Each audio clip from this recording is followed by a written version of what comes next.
Well, everyone, welcome back to another episode of Outlawed Anger. We've been gone for a bit, but we've been sucked into playing the Camp Halo. Um, just really quick to get it out there, spoilers ahead. We are going to be talking about the whole campaign from beginning to end, what our thoughts on it were, and everything else. So you might hear, if you haven't played the full game, come back to this later and uh, see what we think. But play the freaking game if you don't want to hear spoilers. So, ooh, Fiesta. I love this map. So, as always, Unholy, we got Berta and Sarkis with us. What's up, We're gonna play bitches? some Fiesta while we talk about this. Start off with the Impaler. And I just died with it. Don't even get a chance. So super effective Anyways, then. yeah, pretty much. I got hammered. Yeah. I Not don't in the know. I good think way either. first and foremost, I'll just go out there on a limb and say that I liked the campaign and it was really good. I thoroughly enjoy the campaign. They did excellent at being able to mix classic Halo style feel with open world, and it really worked. I actually felt like I had a want to uh, go explore the world and actually do shit. What do you guys think of the intro?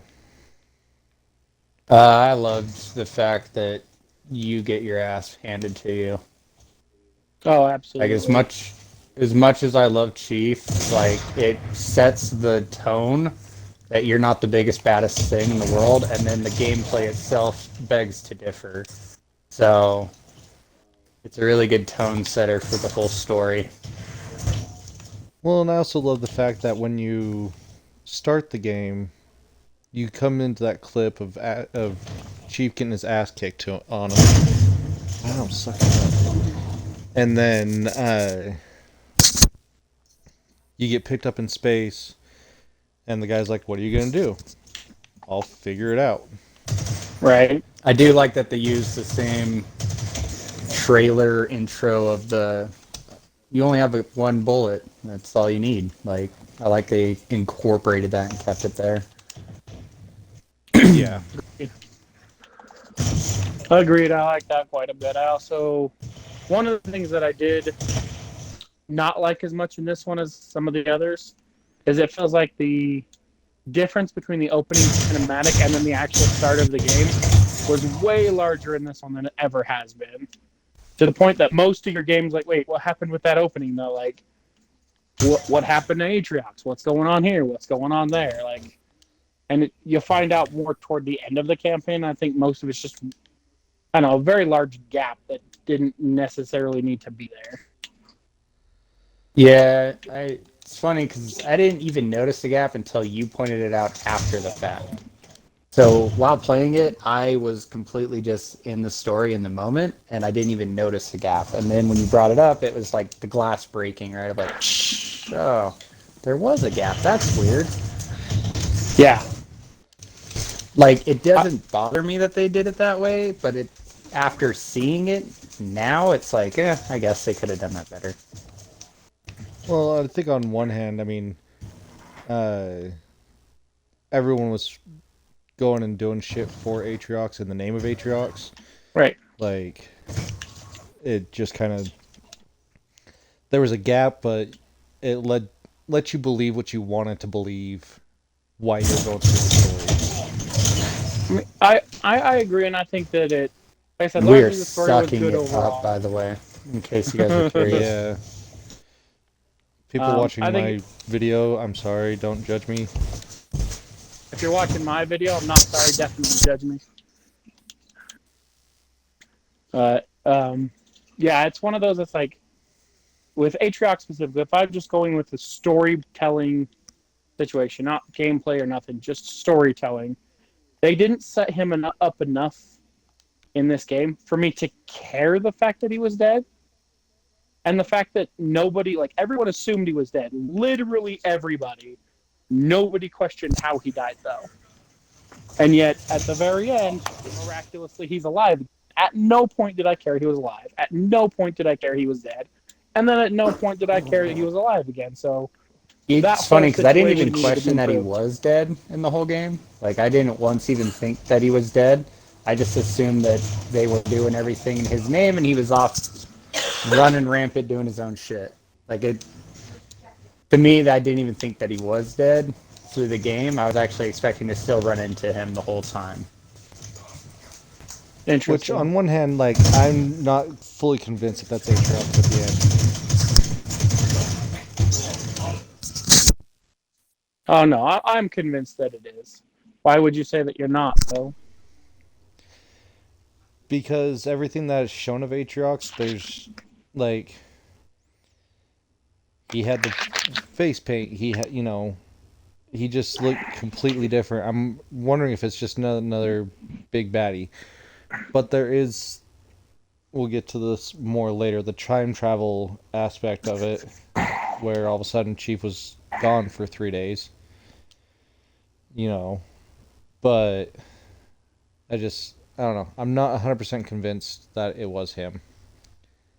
Oh, I still think it's him, and I think he's been time traveling for the last 6 months or whatever. I think we should do it really quick. I think we should do another Fiesta because I can't leave Fiesta on the lose.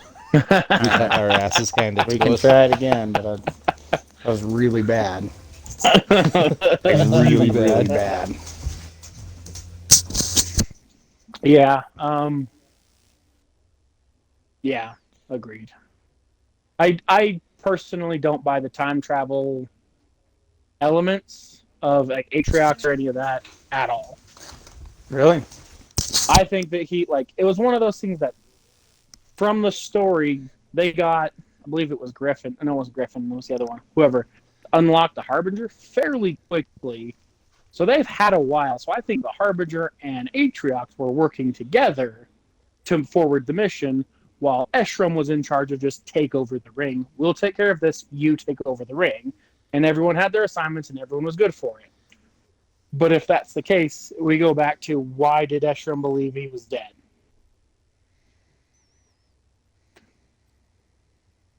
Yeah, I could see that.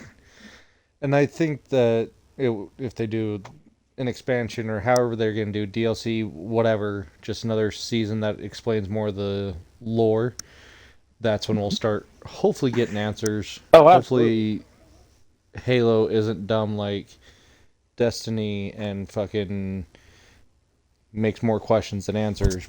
Hopefully, but we'll see. I hope you get comfortable with the idea of time travel, because that shit's about to be the story itself.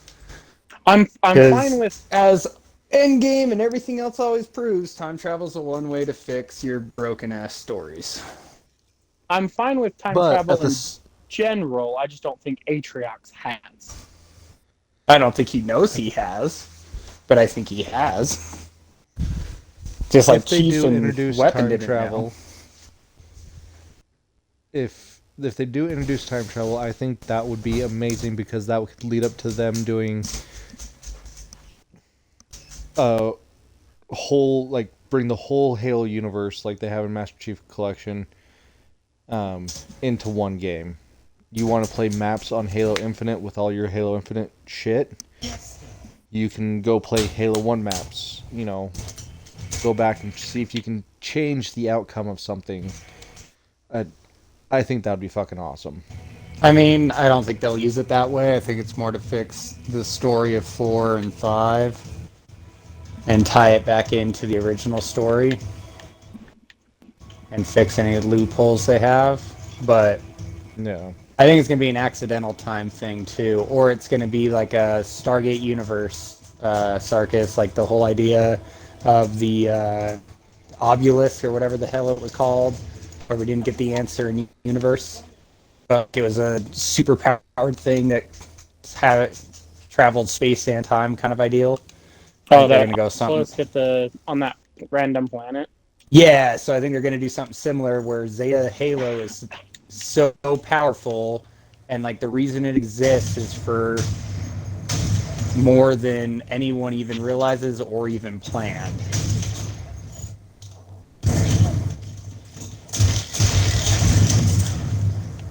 That's what I think it's going to do, whether or not it does. But That's possible. So, what do you think about how Chief got the weapon and all that? And what do you think of the weapon?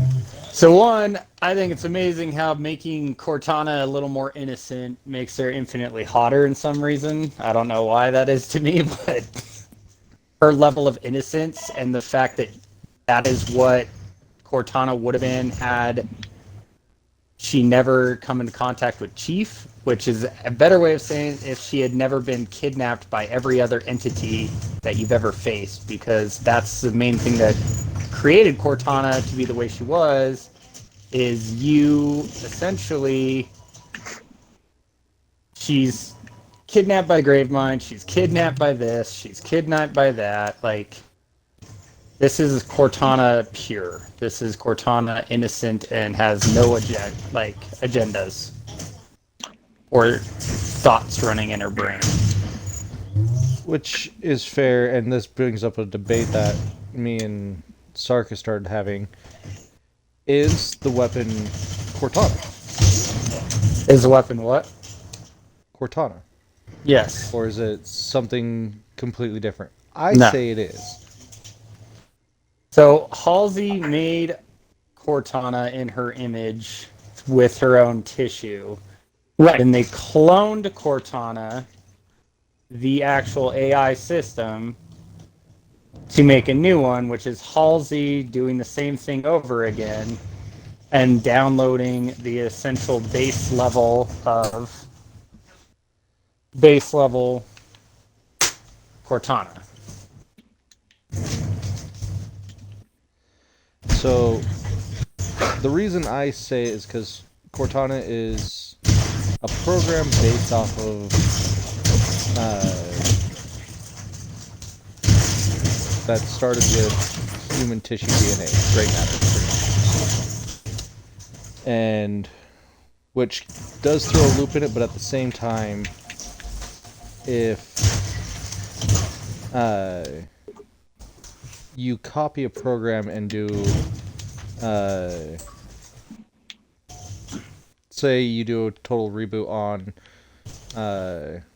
your Windows computer, it's still that computer, it's just not have the same memories and everything else like that. It's still that computer, still everything. It's just... Do you see what I'm saying? Does that make sense? I do understand what you're saying. You're saying a system's a system. If you reboot it, make a new system, it's still the same thing. And I understand that point and that logic entirely.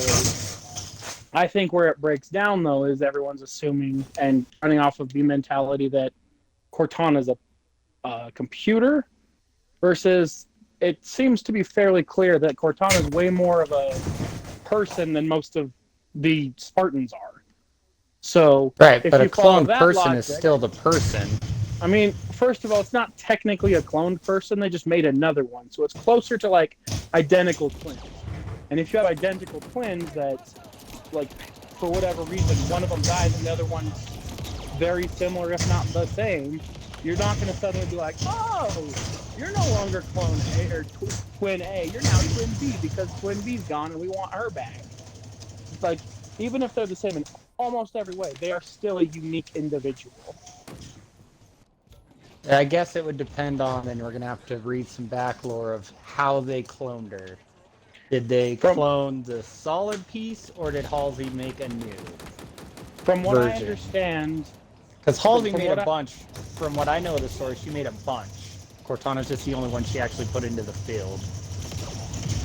Yeah, so from what I've gathered through some of the stuff I've looked at is that she had multiple brain samples or whatever you want to call it to make at the sword base with Reach, and had the ability to make them, and actually sent Spartans back to the sword base to capture another one to make another one. So from what I've gathered, she basically made Cortana from scratch again, which is why I go with the twins scenario versus a clone scenario.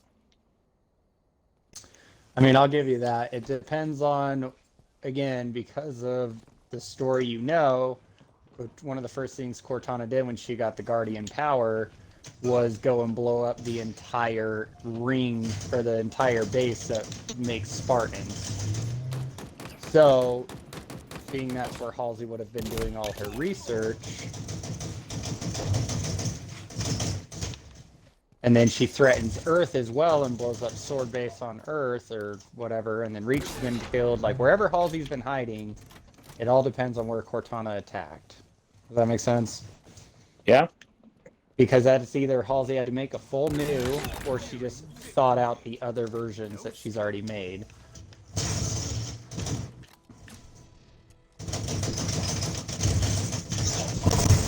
Yeah, still in think conversation, I would say, instead of saying weapon, I would actually go with Cortana as a weapon. Not only is it just easier because we're used to talking about saying Cortana forever. I'm fine with just calling her the weapon from now on. I actually kind of wish they wouldn't have brought that up in the I story. agree completely. And it also, like, not only just on what we refer to her as, I think it actually, like, damages what Cortana was and what the weapon is by merging into them. Like, Cortana went through her thing. Like, the weapon did not get taken over by Brave Mind. So to refer to her as Cortana is just... Right. Well, and that's just it. It, like, takes away from the hardship, like, her saving your life and everything. Like, the weapon didn't have to face the diadact. The weapon didn't have to do the ultimate sacrifice.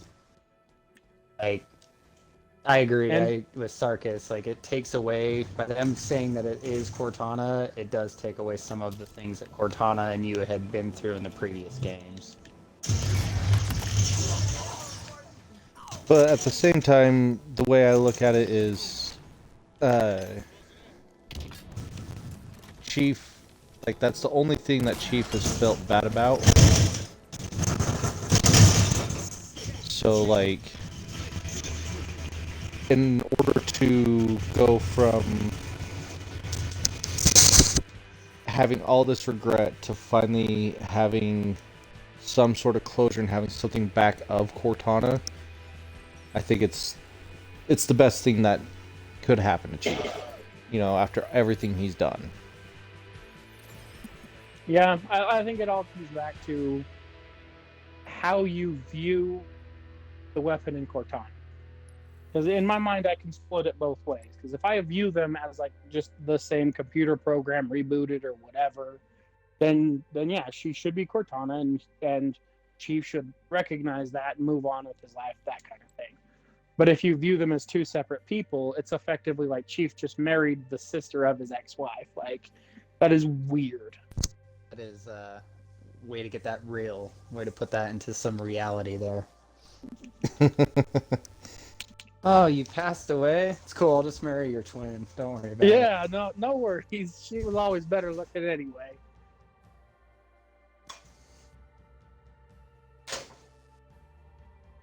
If we go do something else, I'm okay with that. I did that round really fucking well. I went 21-4.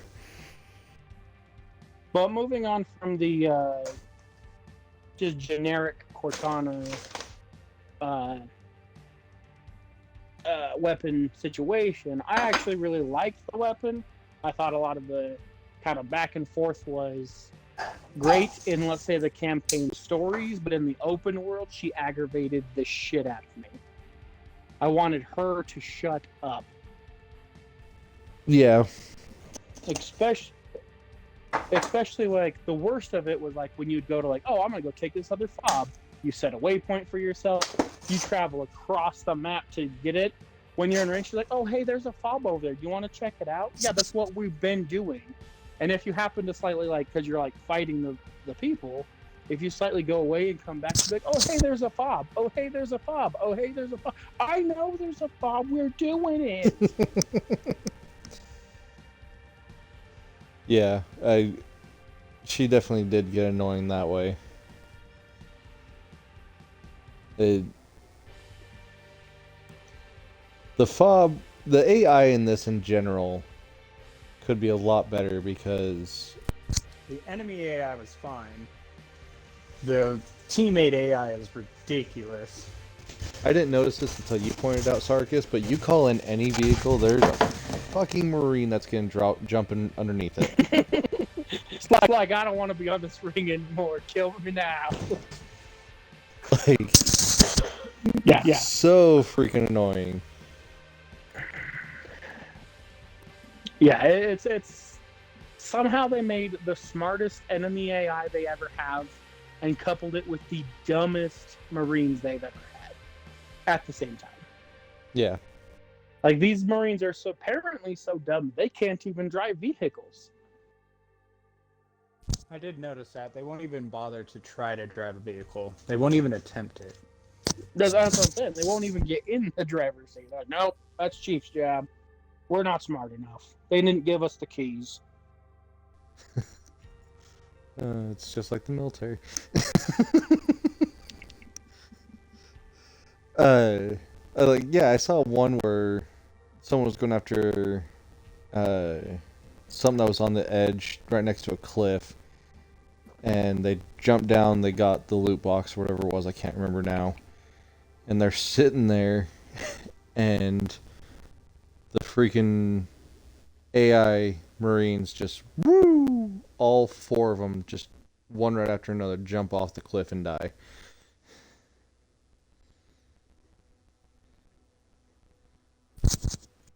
Big Yeah, team might it's- be down because it keeps kicking us. That's fine. Whatever we got to do.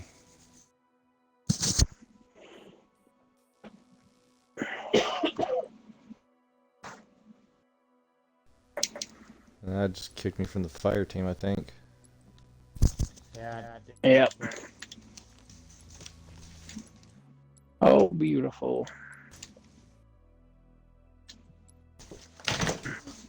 And then proceeds to give me the error message about 1,000 times. Unable to join. Unable to join.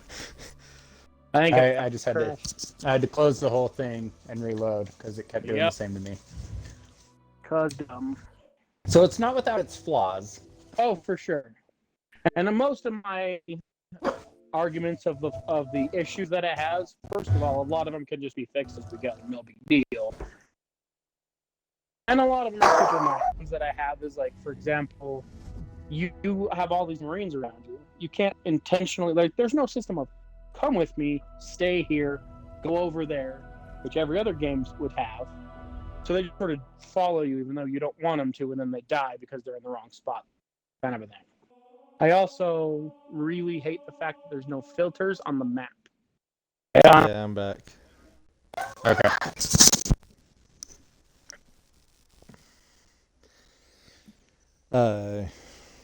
Yeah, like filters would have been nice, so you can sit there and go through and be like, I only want to see X, Y, and Z. You know, I only want to see this. Or even at minimum, please stop showing me things I've already completed. Yeah, like or make it because like the completed versus non-completed was just at least on mine was a slightly darker gray. Make everything that I haven't done red. Something, yeah. Make it black when it's just something. Because there was there was a couple times that I was like, okay, I'm right here, I'm gonna go over and do this, and then I get there and I'm like, oh, I've already fucking done this. Well, I guess on to the next thing, you know. But I loved how they did the bosses for each section. Like, it actually felt like a boss fight comparatively to the other Halos. How so? Because other Halos, you'd have, you know, big baddies show up and they're harder to kill, but this time you had. I mean, I it didn't felt realize just like about the end of laser. Halo 2, fighting the Brute Chieftain, or fighting any Truth, or fighting the Diadec, or fighting any other bosses that have come up. It just was more Yeah. frequent. You just had more of them. Yeah, that's what I I felt don't too. remember having health bars and shield bars and all that I could actually watch and get screwed over on, you know. And the way that they did the bosses too, I freaking loved. Like, the one actually on this level, because I don't know if you realize, but this is the drilling laser.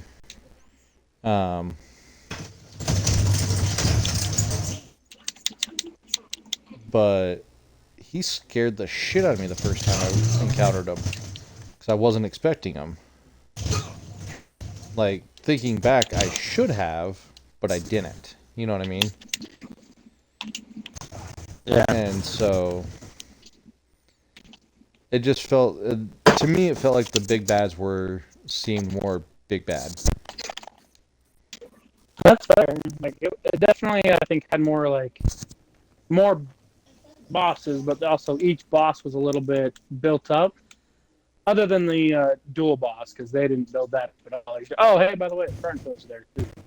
I mean, like, it's a mildly Spartan convenience killers? on your way. Well, like the Spartan Killers, honestly, or the Hunters, should have been hunting you the whole time. Right. Based on their name, based on how the story was kind of progressing.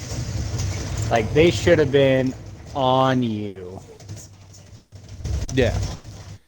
I totally agree. Like, it would have been one of those things, like, you stay stagnant in an area for too long, and then all of a sudden, here's the Spartan Killers. Or you're trying to clear a fob, and it pushes out the... Give me a reason to kill the propaganda towers. It's because they'll call for backup. And so a hunter killer, or a Spartan killer will show up as I'm trying to clear a fob. I'm already dealing with enough bosses and dudes, and then here's a hunter killer now on my sixth. Oh, yeah. Well, Go. they could do it like they did in Assassin's Creed Valhalla and some of the other ones that they light the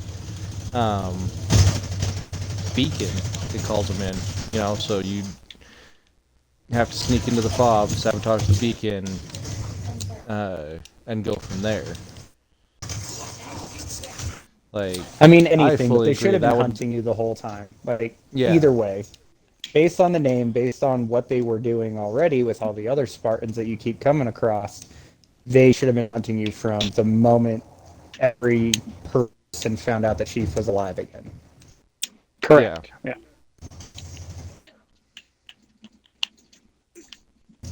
Because what other job did they actually have if it not that? Yeah. well, it would have gave more into the, when you're fighting the dead Spartans, like, as you were eliminating the, as you were eliminating the Spartan killers, you could have found more info on who killed all the Spartans, and then the boss fight of the Spartan killers could have been the person that killed all the Spartans that you were looking to get revenge on.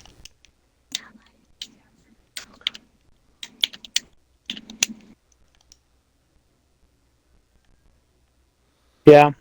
I also thought that the story and the open world were not even remotely thought of at the same time. There was like, now that we have our story, let's just make an open world. Oh, another team already has an open world, so we're just going to kind of combine them together. And the reason I say that is because various reasons, obviously, but we'll start with like the fobs, for example. We've destroyed the Infinity at this point. We are scattered beyond belief. Yet I can call in an infinite number of tanks, an infinite number of Marines, an infinite Right. number of weapons.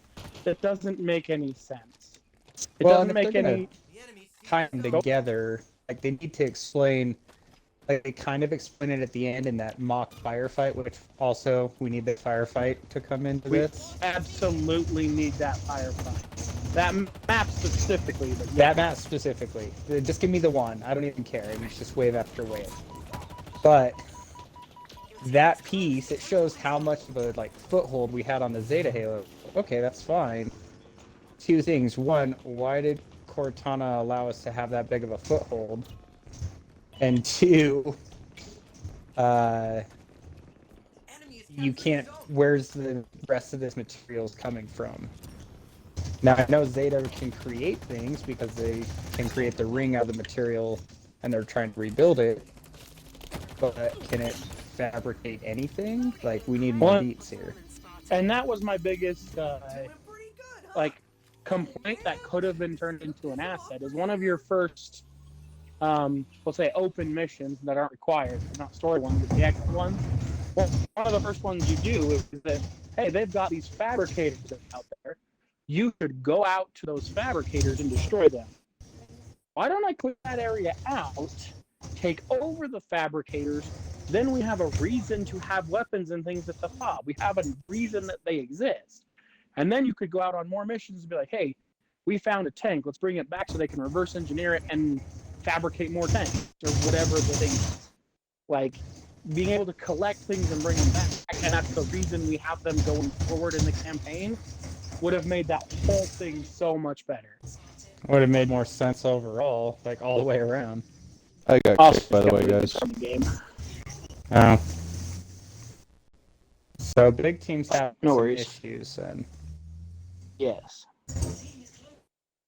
I also love that the enemies, like if you try to snipe too much, they would just like, oh, he's over there. Let's hide behind the rock so we can't shoot him. Forces I like you that they to would also change up your flank you. strategy.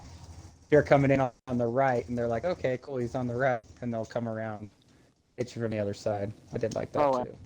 Absolutely. One of my biggest wants from previous versions was to make sure that I always kept the weapons I had through cutscenes and whatever else, and they absolutely gave that to me. So That is true. They did give us thanks, everybody. Although they did delete all my vehicles every time, but they let me keep my weapons, so I'm good.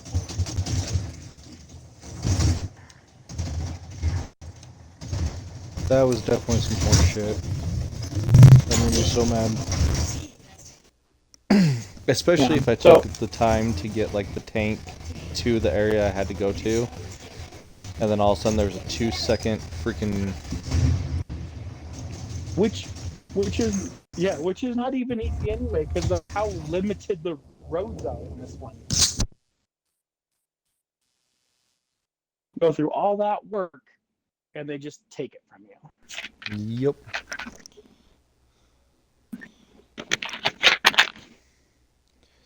Oh, and I also think that this game, toward the beginning, I think right at the beginning, fell into the worst gaming trope that exists and needs to never happen again. What one's that? And that is waiting for user input, but only giving them one option. And I think they do it twice in this one. But he grabs the thing right at the beginning as he's getting unlocked. He goes to put it in the back of his head with the containment device that doesn't have the weapon in it. And then it sits there and waits for you to press X. Like, I fucking needed to wait for that. I just started this game. It's not like I walked away at this point. Like, why are we forcing people just to sit there and press X? Yeah. That flaming helmet with the flower is cool. Alright, you can jump on us now. We just finished that match. We'll I'm leave still that in the mode. firefight. I'm just waiting for you. Yeah, we're just waiting for you to get back to the multiplayer screen. Both of you guys. Okay.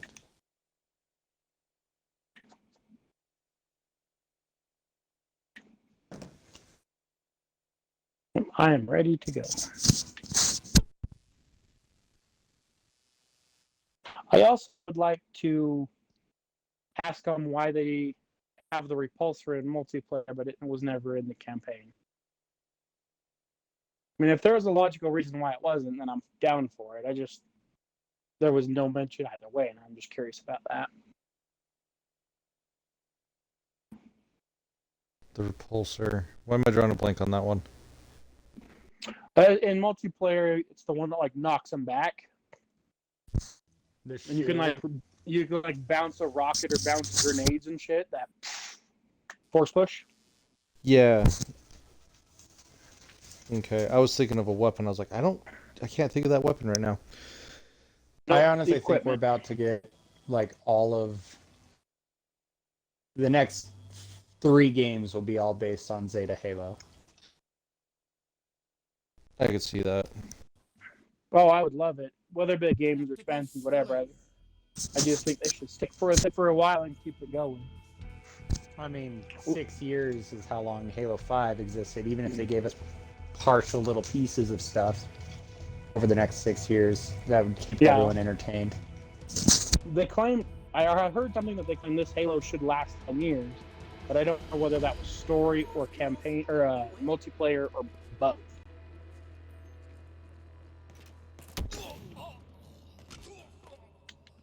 We're in Tactical Slayer. Right away.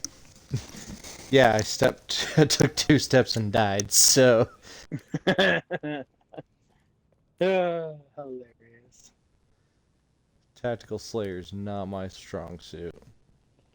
All right, so what's everybody's thoughts about the Endless generically so far? I like that it's making the Forerunners out to be more evil. Still adding to that because they were always kind of evil if you think about how they wiped the entire fucking galaxy. But everyone has this like hard on for the Forerunners, and this definitely makes them out to be more evil. Oh yeah, I do like that aspect of it. I want to figure out more about what is it, the Endless? Yes. Yeah. I want to dig into and do some research. Are you fucking kidding me? Well, the Endless are the only species that the rings couldn't eliminate. So, and since they couldn't be eliminated through the rings, the Forerunners decided to capture them all on the Zeta ring, And use the Silent Auditorium to essentially imprison them in Carbonite, just because it's easier to make more sense that way. And they all live in Carbonite now, or are trapped in some sort of an off-world prison. Yeah, but like what I'm getting at is I want to learn more like what about them made it to where the ring couldn't kill them. And also, agreed. If they couldn't die from the ring, could the flood actually affect them?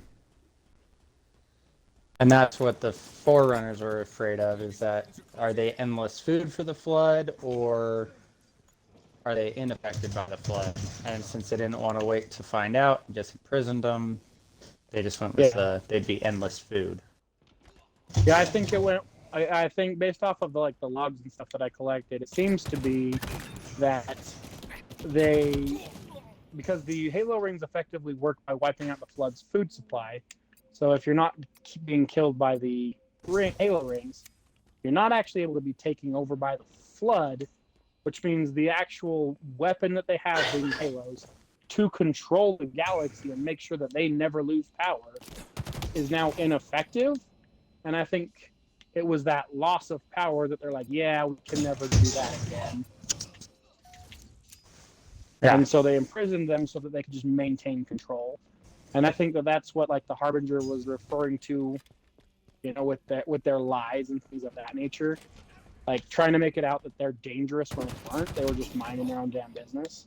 And I'm thinking that the key leaders, like the Harbinger, were the carbonited versions. That's how they were able to unlock one of them to then, have her help the Banished.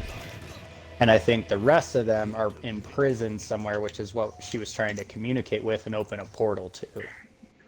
Agreed. Yeah. It's either that or she was communicating through time, because I still think there's going to be a time element here. Communicating through time, and the Zeta ring can actually take them back to the time when they were about to all be imprisoned. And the only reason why the Banished wanted to be on that planet was because they could use it to go back in time to stop Cortana from blowing up their world, or bring their world back. That's my thought. It'd be an interesting one. I think personally, if there is a time element, it's not going to be like going back a million years to stop a prison situation. It might be I think it'll pulling be more things through time, though. that could potentially happen. I just took it more as like maybe the time element that might exist is more of just a localized thing, like phasing in and out of time would also be like teleportation, more or less. Right. So like that kind of a situation. Um, and I think that like, while yes, I agree that like the leaders were separated from just like the bulk of the people, which is why they found the Harbinger, but not the rest of them.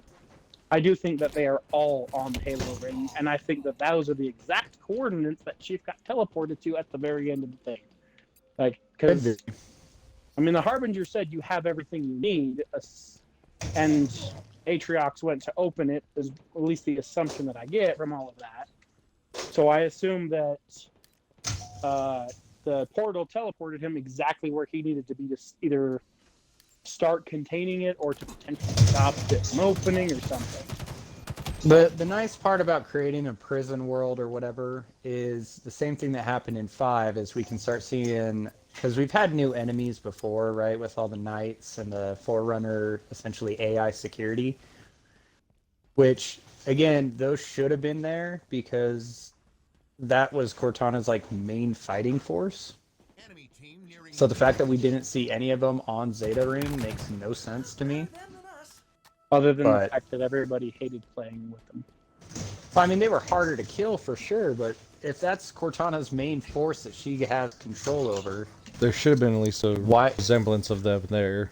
Just something there, like even pieces of knights. But if they're all off guarding the prison that is where the Endless are, then it could make more sense and we'll see them later.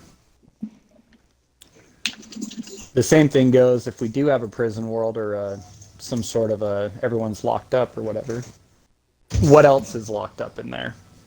Exactly, and that's what I'd like to see. And that releasing those from those prison and having essentially the Zeta Ring, if they are an entire species that lived on an entire planet that's suddenly getting released, they would quickly outnumber both the remaining Banished forces and the UNSC forces and be a serious threat. Which then I start to wonder and just let my conspiracy mind roam for a little bit. So we now have this other race fully taking over the Halo ring that we can't stop. What would they do? What I think could be cool, which will never happen, by the way, but would be cool, is if they made the plan, was like, Chief was like, you know what? We need to release the Flood so that the Flood can help us fight them. And then we work kind of like they did in 3. We work with the Flood to fight the Endless. And I think which would be really cool because we have a connection with the Gravemind. So maybe they imprison part of the Gravemind. Like the Gravemind existed before. The monument to all of our sins, right? Like, yeah.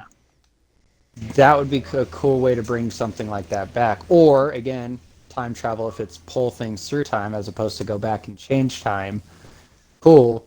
We now need to pull the Flood to help fight this new army. Because we're so far away from Earth, and from what it seems like, there's no contact to Earth or ability to contact Earth based on all the information presented. We might not have had the ability, but the Banished might have had the ability to call in more reinforcements. Well, the Banished probably could, unless you've wiped the Banished completely, besides Atriox or whoever's at the end, to be determined. But and the question is really and truly, like, if you could contact Earth after Cortana did what she did on Earth, who's really there to come help? You know what I mean? Well, and that's just it. Like based on what I've encountered, nobody. However, the Arbiter's out there somewhere, and he has a whole platoon of people that following him, in theory. Well, and that was what I was going to say, is there's a whole army of elites still. John and Halsey are still together with the Arbiter on whatever planet it was in 5 that was your, like, makeshift base. Right. I can't remember the planet name, but they're all still chilling there. The Arbiter has a whole army, and Locke still has his team of Spartans. Right. Unless some of them have been killed by now, but... So either they already knew of the plan that we were Fiesta, coming by to the this ring, Nice. So either they already knew of this plan coming to the ring and they're coming to help us anyway, or we need to get contact to them so that they can come help us on the ring. Correct. Either way, they need to come help us on this fucking ring. And either way, really what I want to see is Halsey actually interacting with some Forerunner technology, since everything we've had up into this date has been Cortana doing the shit. And I would keep running with the thing of we're worried that other AIs will start doing the same that Cortana did. And so humans or whatever else Now have to start actually taking over all those mantles. Yes. And I agree, and I think that would be a great something else to bring into it, because Halsey can start explaining some technological shit that we've just had the weapon and Cortana both just be like, oh, and done. Like, they don't explain what they're doing or why they have to do the whatever they're doing. They just do it and then snap their fingers. Which could be super awesome.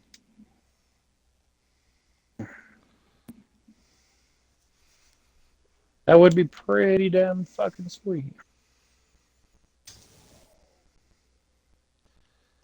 Yeah. Like, and if the Arbiter is coming to help us, that also means we could play as the Elites for at least the whole DLC campaign. Which would be And that would great, also because be the pretty damn Elites dope. play super cool in this one. So if you get the same level of movement qualities that the Elites have that I've been facing lately, all about it.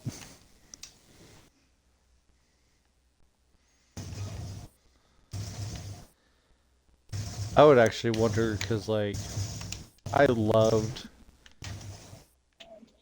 and I know it's a hot topic for people, but I love the grappling shot. Oh yeah, Grappling Shot was a great ad.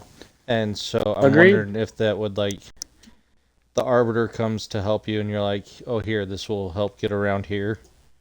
Well, the Arbiter would get different ones because he'd have invisibility. He'd have stuff that you don't get as a Spartan. So they could do their own set of enhancements, essentially. Right. Your overshield, your invisibility, you get, I don't know, elite senses or something instead of the sensor array. Like, they could be somewhat similar and also a lot different.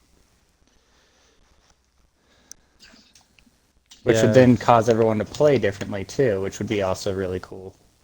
Yeah. And it allows them the ability to, like, test out new abilities and be like, oh, turns out this ability or that ability is too powerful. We don't want anybody to have it. All right, well, then you just don't need to play with it. Like, we're on the Elites and we don't bring it into matchmaking. No big deal. Yeah. You know what I mean? Because that's my So tough part with going between campaign and multiplayer, is because I always use my fucking grappling hook. Always. Yep. And so I come over to multiplayer and I'm like, nope, I can't do none of that. Go to try Well, to and jump and I fall to my death because I don't have my grappling hook. Yeah. Well, Or you can't run as fast. I mean, I will say that when I played through the campaign on normal, the only equipment that I did use was the grappling hook. Playing through it on legendary, though, I almost don't care about the grappling hook as much as the sensor array, other than just getting around the map. But I mean, like, in actual encounters and shit. The sensor array is the most helpful fucking thing that we've got.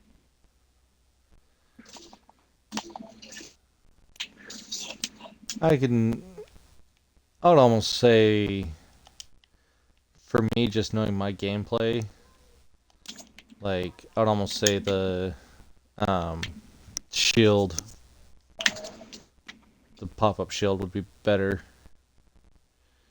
For me, I thought the pop-up shield was too slow to recharge. So, like, you use it once, and then, like, you know, you clear out that little section that you're fighting, and then when it comes to the next section of enemies, you have to, like, wait for it to recharge before you can, like, move forward and drop it again.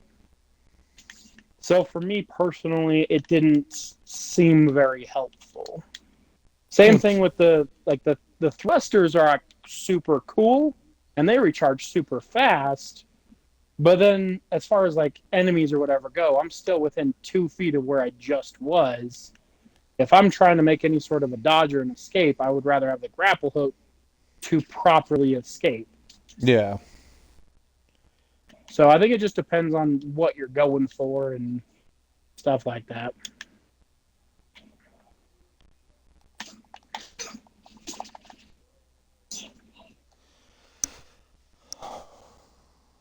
Sucking it up real good. Sucking it up, I call that playing. Oh, that also reminds me of another thing that bothered the fucking shit out of me. Can y'all tell me what the point of deletion subroutines are for an AI if the AI can just block them from being manipulated or entered? And see, that I 100% think it's because that you had to say it out loud, and that's what makes it stupid. Like, why would you have to say it out loud? I honestly think Cortana gave her the ability to block it. That's what I think. I mean, if she didn't have the ability to regularly block it herself, wouldn't have Chief questioned it? How did you just do that? Like, I don't know. It's possible, but either nobody thought it through, or just it wasn't explained very well, I would say, in my opinion. Because the way that they did everything with the weapon and Cortana, I wholeheartedly believe that Cortana, like, I know she had like a millisecond to make the plan and send the weapon out, blah, blah, blah. But I think she wrote almost like an instruction manual on what, stuff to watch out for, different things like that. You know what I mean? And gave her additional abilities. One being the ability to stop Chief from deleting her. It's possible. I mean, like, that is a good thought, and I do think it would make a lot of sense because, like, thinking back on the dialogue, like, John just started saying, at least according to what she should have known, he just sort of started saying random things. Not like he actually said anything that she would be obvious, like, no, you can't do that. So it makes a lot of sense to me. Picking up some.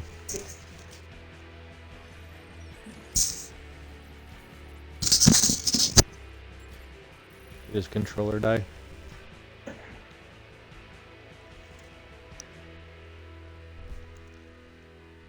I'm gonna say yes. Probably. What? But there he is. But yeah, because I only had a millisecond. I knew it was you could only do this with her. Like, I think Cortana had a lot more plans, and I think all the whispers through the game was, the weapon leaking memories from Cortana without the weapon knowing it. Honestly, most of the game, I was waiting for Cortana to just use the weapon as a body or a facility as a host and just fucking flood her ass and just take over. Right, and then you'd have the weapon's body with like purple lines through her, and that would be Cortana has taken her over or whatever. That's what I honestly expected to have happen. I thought something similar, not quite like that, but they would find not necessarily just a small fragment, like enough Cortana to be there, but she wouldn't be stable, so that they would they would intentionally merge Cortana and the weapon together as one entity. And then if you want to keep calling it Cortana, I'm fine with it because I don't care. But that was more of the direction that I thought they were going to take with it. And also, like, it doesn't explain how Cortana blew up the ring. Nope. But, like, it takes a lot to blow something up. And she already sacrificed her whole self once to stop the Diadec. and then still managed to come back. Right. So, like, what force of her self-destruction caused the entire ring to go? And if she blew it up, why didn't Atriox die? And if he wasn't even there, why did she blow up that specific section of the ring? And again, I think there's more to that story. I think Cortana was... Whatever she was trying to use blew that up. So no one else could use it. Right. That's some Yeah. badass coloring, that black and orange there. That's cool shit. Yeah, I think if I were to sum up my thoughts about the campaign as easily as possible, I think it's great, but there's way, way, way too many open questions that just bothers me on a level. I don't know. No, I'm gonna Hopefully- agree with that. Great campaign, better than 4 or 5. Still not the level of wrap up and tie up without questions that 3 had and Reach had, but great to play. Yeah.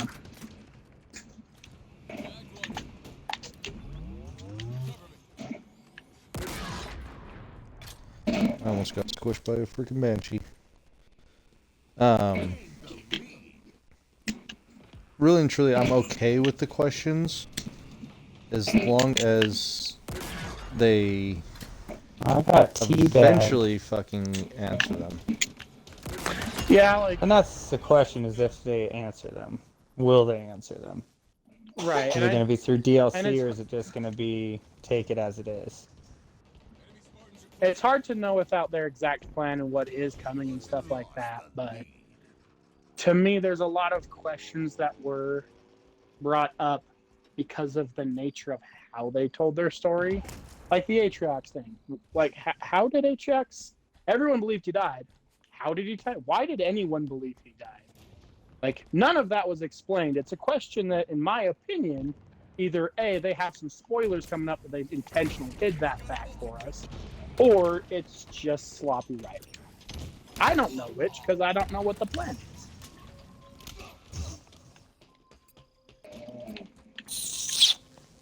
Yeah, I agree. I don't mind questions, but I do feel like they should at least tell us some shit. Like, oh, don't worry, there's more story on the way or something.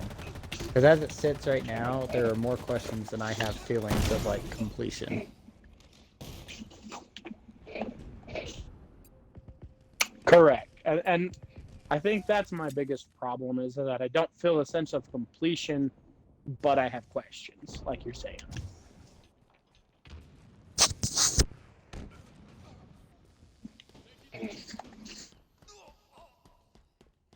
So, all in all, outside of major questions coming from the story, how do you think the ending went?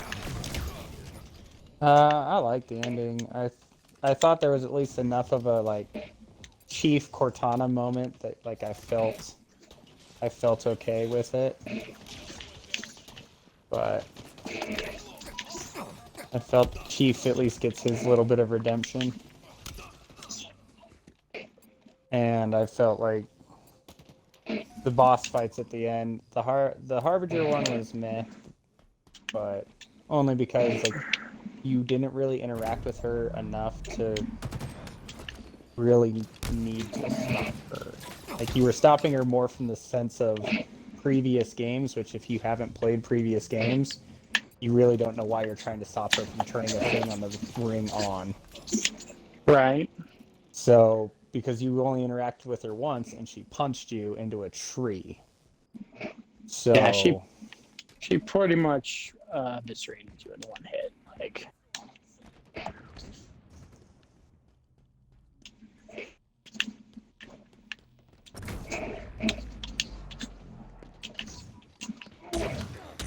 but I thought it ended well. I just have a lot of questions that I still need answers, which means either give me DLC of campaign-wise, or let me know when the next Halo's coming out, and how long I'm gonna have to wait for that. did either of you either play or look up the legendary ending? No. I did, yes. which has the spark talking. Did you, Unholy? I didn't. So, Bird, did you want to give them a summary? Yeah, so it's the same things happening. However, remind me the Spark's name, not The despondent Pyre, Yeah, Pyre was talking with the Grand essentially Edict. a forerunner, and they were kind of going through during the process of imprisoning the Endless. So they're kind of chatting about what it is that's taking place and why it's taking place, without the Spark really asking too many detailed questions because he knows his masters know best, kind of thing. Yeah. But it still feels wrong to him, and you can tell it based on like kind of his questioning patterns. And one of the biggest things in there is that everybody that I'm hearing online or whatever seems to think that the Endless are precursors. But in that legendary ending, the Spark literally, or the Despondent Pyre literally says they think we're here to help them. And then the Grand Edict says it matters not. Which means the precursors and the Forerunners had a war. There is no way they thought, oh, they're here to help. No. Right. But in the audio logs, it does reference that Xanthan species. That has to be what the Endless are and who was imprisoned. So I think that if you have all those audio logs mixed with that legendary ending dialogue, it kind of solidifies like who they are and what is coming, and maybe why that they care. Going back to the Forerunners are evil bastards who wanted power. That's all that they were. Yeah, honestly, the more and more you get into that, I really do think the Forerunners are way more evil than anyone even believed. And now we're finally getting the story or getting to see how evil they really were. Like, you kind of get that from the Didact, but then the Librarian kind of sways you the other way. But I don't think that's the case much anymore.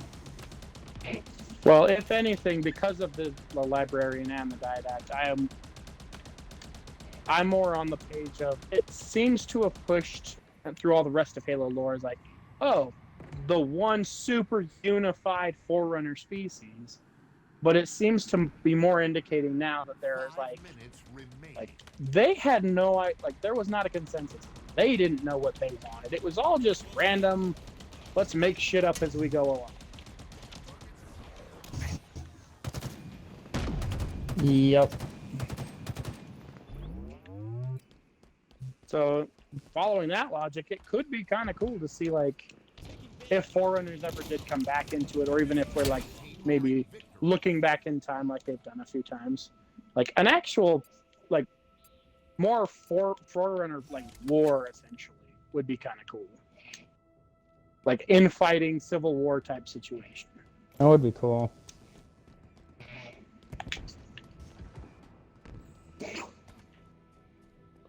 All in all, I think it's an excellent, solid game. Anyone that's debating on it should definitely go pick it up. Yes. Actually, me and Sarkis had that. We were telling someone that they should play it, and they're like, oh, I give up on Halo, blah, blah, blah. And then they put it in their hands and actually played with it a little bit, and you could just instantly see it of like, oh man, this is really good. This is really good. I want to play more. So even if you're on the fence, try. And it. even if you play with your controls in Curtis. Yeah, even if you're backwards, you can still play it. There's a button for that. I will say that, like, while people want to complain about various, like, guns or features or whatever that aren't in the game, the fact that all the accessibilities and the customization, you know, from a settings and control, UI, audio, visual, all of it, there's a shitload of settings that you can tune it to make it play however you want it to play. Yes.